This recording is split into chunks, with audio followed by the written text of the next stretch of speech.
आइए आज देखें सब्जेक्ट के बारे में।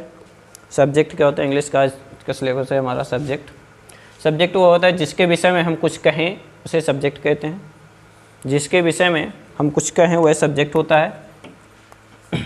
जैसे आई हो गया, आई मीन्स मैं, मैंने, मेरे, मुझे, ये सब्जेक्ट है। वी हो गया हम, हमने, हमारे, हमें, ये सब्जेक्ट है।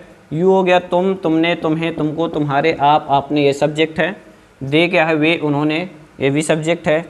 दीज, वे, वो, उन, ये भी सब्जेक्ट है। दीज, ये, इन, इन्होंने, बहुवचन के लिए, ये भी सब्जेक्ट है।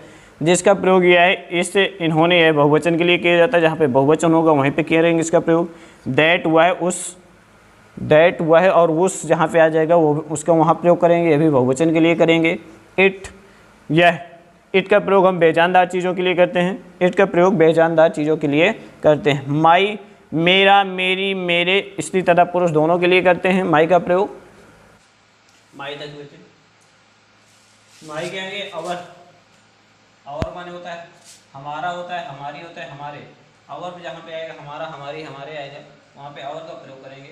यह स्त्री तथा पुरुष दोनों के लिए प्रयोग करेंगे, स्त्री तथा पुरुष दोनों के लिए। इसी प्रकार योर का प्रयोग यहाँ पे भी आएगा कर्ता पे, तुम्हारा, तुम्हारी, तुम्हारे, स्त्री तथा पुरुष दोनों के लिए होगा।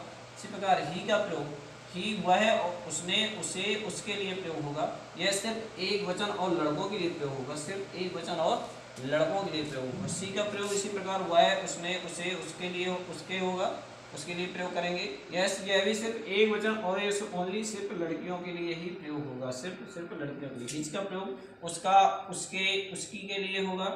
यह सिर्फ लड़कों के लिए, सिर्फ ओनली लड़कों के लिए प्रयोग होगा हिज का प्रयोग। हर का प्रयोग इसी प्रकार उसका, उसकी, उसके, इसलिए सिर्फ लड़कों के, वो लड़कियों के लिए प्रयोग होगा। देयर का प्रयोग उनका, उनकी, उनके, ये सिर्फ एक वचन बहुवचन दोनों के लिए प्रयोग हो, चाहे लड़का हो या लड़की हो, लड़का हो या चाहे लड़की हो, दोनों के लिए प्रयोग देयर का प्रयोग होगा। ये थे हमारे कर्ता। इसी प्रकार कर्ता